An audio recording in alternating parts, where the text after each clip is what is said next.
Hello and welcome to FreightWaves Now on Thursday, my favorite time of the day, not week necessarily. Things in the cyclical cycle trending down just a little bit, still a big part of the week. Still a lot of things going on in weather. We've got Chief Meteorologist Nick Austin visiting us once again each and every day. It is great to have you on. We have got also Zach Strickland, the Sultan of Sonar, telling us about what is happening with volumes and the tender rejections. Something is changing, and it's going to be exciting to hear about. And some new indexes on SONAR 3.2 that Dean Croke is going to talk about, freight rates and some of the ag things that we've been seeing. So, without further ado, let's start us off. What are we seeing? Well, it looks very gentle out there, Nick. Yeah, for most folks, there was some snow, some freezing rain overnight across the Northeast, parts of New England, so there might be some sections of I-95 that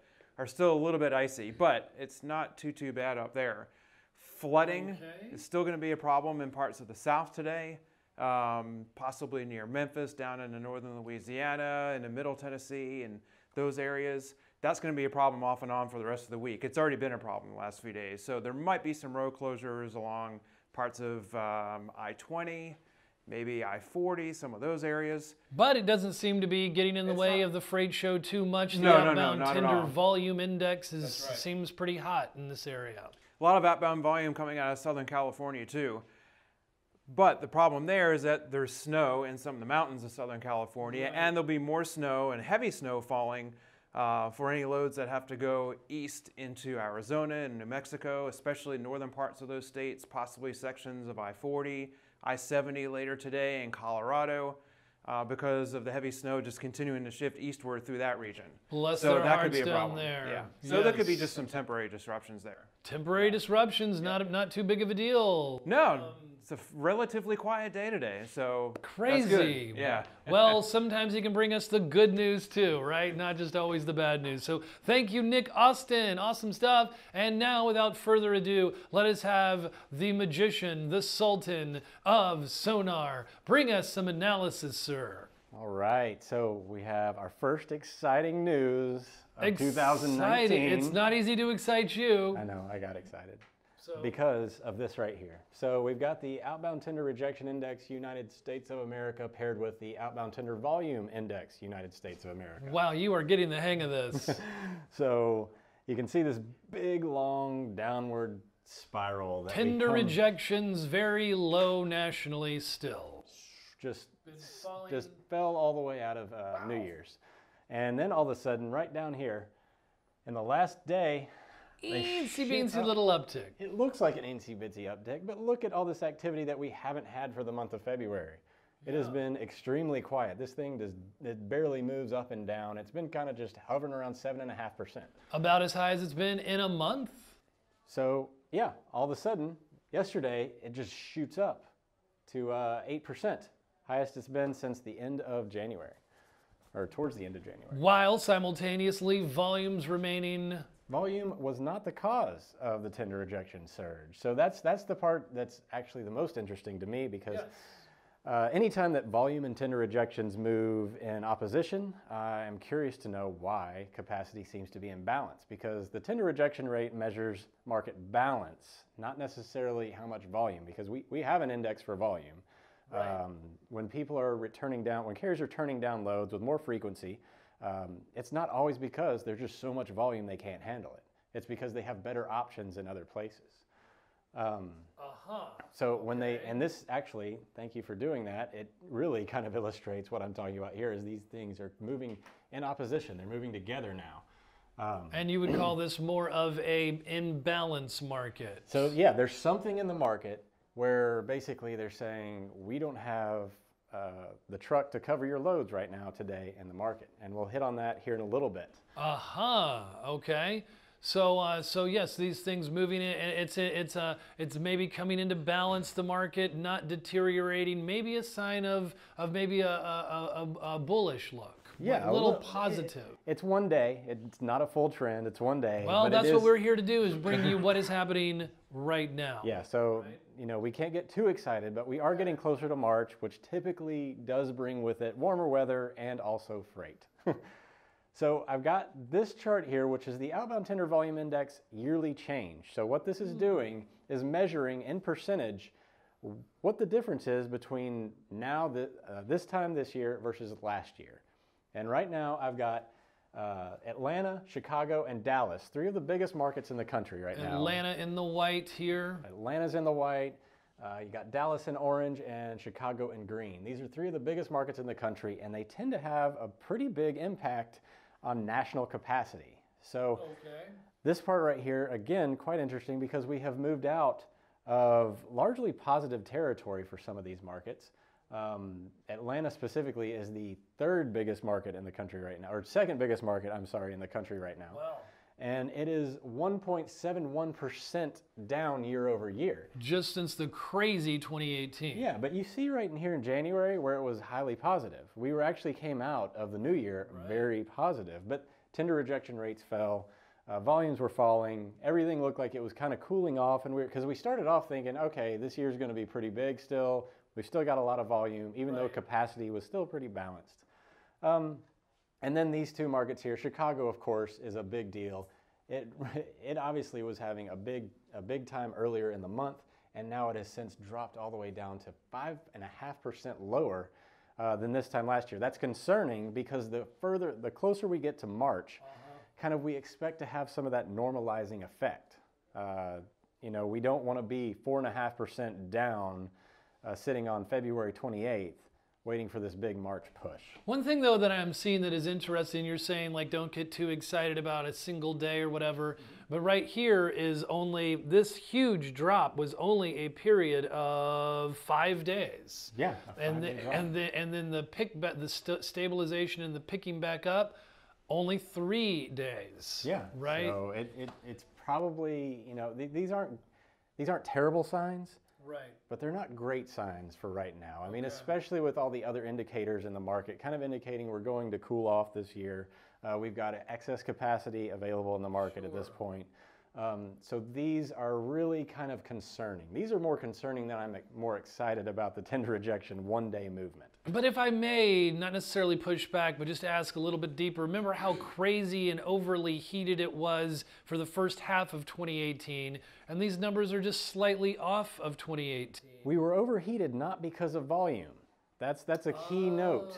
Volumes were actually up, like you see right here, early part of the year. January was actually a big, like we were doing better volume. It's just that the market was in more balance this year versus 2018. The brokers were still able to capture some really high rates coming out of the Christmas, the holiday period, because all the hurricanes and the ELDs and the UPS, the retail season was insane last year. This year, not as insane. Everybody was kind of prepared. They forecasted correctly.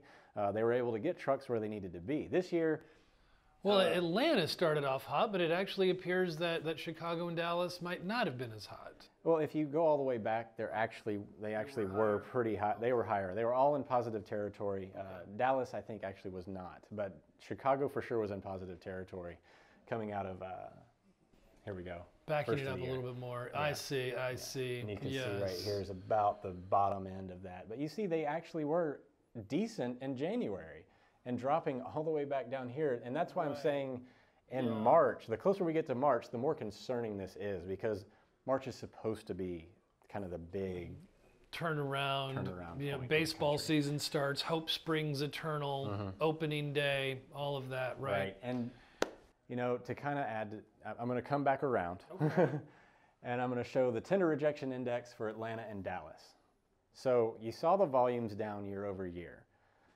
These are two of the biggest markets in the country. They're top 10 markets. Atlanta's number 2. And their tender rejections both shot up yesterday. This is going to be one of the big driving factors of why we saw that 8% value. Even though they're still very low at 4%, it doesn't mean the market is exploding. But the fact that we saw this happen in two kind of very disparate markets, Atlanta and Dallas do not move together. They're not that related, but like I said before, they impact the overall capacity of the market. So this is a big kind of deal for the brokers in the area, but also carriers need to be paying attention too, because as the market falls out of balance, that's going to keep rate pressures elevated and they'll be able to keep those GRIs in place. All right, awesome stuff. So big deal, little deal, we're going to say medium deal right now. Maybe some slight, signs of concern in the market about what is happening right now, but at least a small, slight positive uptick. So next we are going to have Dean Croke talking to us about, some freight rates and what is going on with them according to one of our new indexes. Yeah. Hello, welcome, Hi, Chad. Dean. Hi. Today I wanted to talk a little bit about a small sector of the market, the owner-operator market, and use a case study, one of my colleagues that runs produce from East Coast to West Coast. Okay. So, we're going to talk about, he hauls freight out of Oxnard, which is about 60 miles northwest of Los Angeles, and he runs into the Boston market. He runs about 3,000 miles a week. He's pushing out around 6,000 miles a day. So the key thing for him is a weekly turn. So what happens is he'll be loading out of Oxnard here, which is the home of strawberries and kale and lima beans, and they'll load the refrigerated freight out of there. He's coming out of there at the moment. If we want to go to the next index, on the USDA index we can see he's coming out of there for around 6,900 to 7,200 a load at the moment. At the moment it's 70, as of last Tuesday it was $7,050. So the other index we've got here is Los Angeles to John F. Kennedy Airport in the Brooklyn market. That's the rate for a refrigerated load of produce out of the West Coast to New York. And this is one of our brand new indexes. Yeah, so it's from the USDA and it's the truckload spot rate. So it's essentially drivers that are going onto the spot market using load boards. Yes. The growers are posting the loads onto the market to find the best carrier. In his case, he has a group of dedicated farmers that he hauls for. And what lanes would he drive on to go all the way from LA he'll go up to 15 Boston? and then across 74 to 80 and then come across that way. Oh, interesting. Yeah, so key is low population density, high average road speed, high MPG, high mileage, right? Yeah. So he runs a classic produce hauling truck. They're very distinct. It's a 379 Peterbilt extended chassis, refrigerated trailer, spread axle, and you can always tell a produce hauler because the refrigeration unit and the trailer trim are the same colour as the truck. Oh, okay, Looking so it's cool, a reefer. Looking cool is absolutely as important as the rate. Absolutely, Right. very important. And how are the rates? So he's running at about $2.30 a mile. This 70, 50, around, let's say, call it 7,000 per trip on the eastbound lane. That translates for the 3,000 miles into about $2.25, I think, a mile. Right, so it sounds pretty good. So let's say he's grossing 7,000 for the trip. Yeah. He's going to spend about 4,000 of that just in operating costs. Okay. His wages are $2,000. He's going to spend 1,500 on fuel alone. Wow. He's going to spend $60 a day on meals. Then he's got tolls. Then he's going to wash his truck once a week, which is $120 every time he does that. Really? So, I wanted to put some perspective into this and give you some insight into how owner-operators use SONAR. Because Okay. whilst this eastbound lane looks attractive, there's an imbalance in the freight. So if we go to the next one, what we can see is that on the outbound lane, he can always get freight moving across.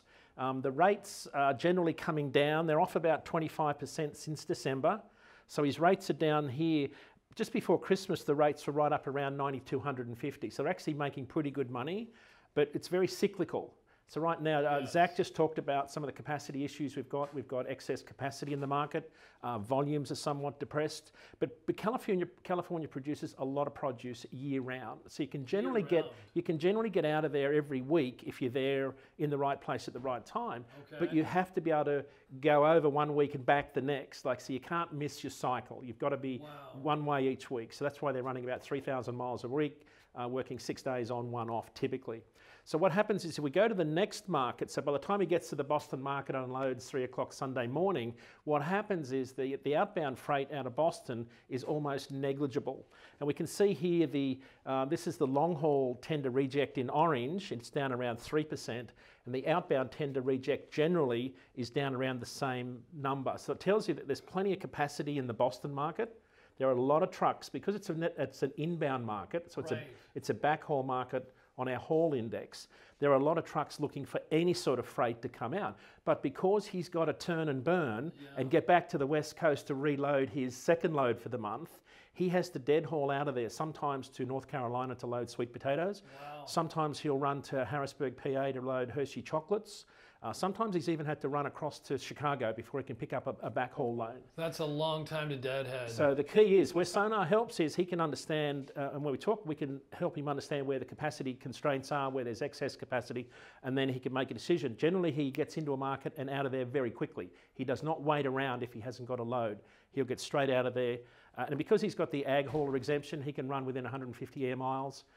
In between loads. So, and I bet he is, with that kind of tight window, can't have detention, can't afford long detention times. No, so that's why he sticks to regular customers. He doesn't wait too long. He's in and out of the markets pretty quick. So if we go to the next one, this will sort of show that some of the issues that we've got right now. Even though he's coming out of Los Angeles for $7,000, he's lucky to get $3,500 to run back the other way. So this is the outbound tender rejects out of Harrisburg, and we can see here again the tender reject index is pretty low out of Harrisburg. Generally, it's a pretty strong market from a volume perspective. There's an excess of capacity in that market right now for any sort of freight. Refrigerated freight is the green line. It's even lower on the tender reject index, so there's even less refrigerated freight coming out of there. So he comes over for $7,000 to the east, and he goes back for $3,500. So when you gross it out, he's making about 10 grand for the 2-week period for the round trip from the east coast to the west coast. He's grossing that? Right, about 6,100 miles. So he's running at about $1.70 a mile, sort of average across the whole 2 weeks. Okay. Even though the forward lane is almost double the backhaul lane. Right. By the time you take out operating costs, fixed and variable costs, which pretty much stay the same for a long haul operator. It's just the rates go up and down, and hence your margins vary. He's running probably about 30 grand profit a year, which, you know, for 120,000 miles to run 5% profit margins, it's a really tight margin business. And that kind of money, you know, if you think about profit, that's over and above the repair and maintenance costs that he has to put aside for preventative maintenance. But if he has to do an in-frame engine rebuild or an engine goes on him, you know, that's his profit gone, just in one hit. So the thing with trucking is it's a high mileage business for these guys. It's very low margin. They depend on utilization, like down to very small margins, and turning and coming out of backhaul markets for them is the most challenging thing that they have to deal with every week. And it's a function of time now with ELDs. You can't just sit around now because you've got your weekly limits, your daily limits. You've actually got to get out of there and get back as quick as you can. So deadhead miles, he's running about 300 to 400 deadhead miles every trip before he picks up a backhaul load. Why does someone like that like such long hauls? Is it more efficient or less? So part of it is they can get the miles, so they can get their miles are more predictable, and the less you're bumping docks, the less you've got delay potential. So in that sense, it is more efficient. So it's more efficient, even though you're going into backhaul markets. And you're away from home though a lot more often too. So these are professional guys that love driving trucks. I would think so. They love driving trucks, and it's important to look cool while you're doing it. But it sounds tough. It sounds, you know, the low margins for all of that work must be challenging. But so this was an interesting sort of sneak peek into how owner-operators can use the transparency and the visibility in, you know, with our data-driven marketplace on SONAR to you know, maximize their margins in as much as they can. And also, it's an important reminder why the war on detention is so important, and we need to continue to try to, in every way, with shippers, carriers, brokers, help lower detention times and increase efficiency. So thank you so much to everybody who participated in today's production. Thank you to Jonathan Smith, our new camera guy. Thank you to the wonderful Wizard of Croz for driving the train. We are here each and every day coming to you live at 4 o'clock on FreightWaves Now, my favorite time of the day. So thanks for tuning in. Check us out on FreightWavesNow.com. Spread the love on Twitter and social media. And in the meantime, don't worry. Be happy.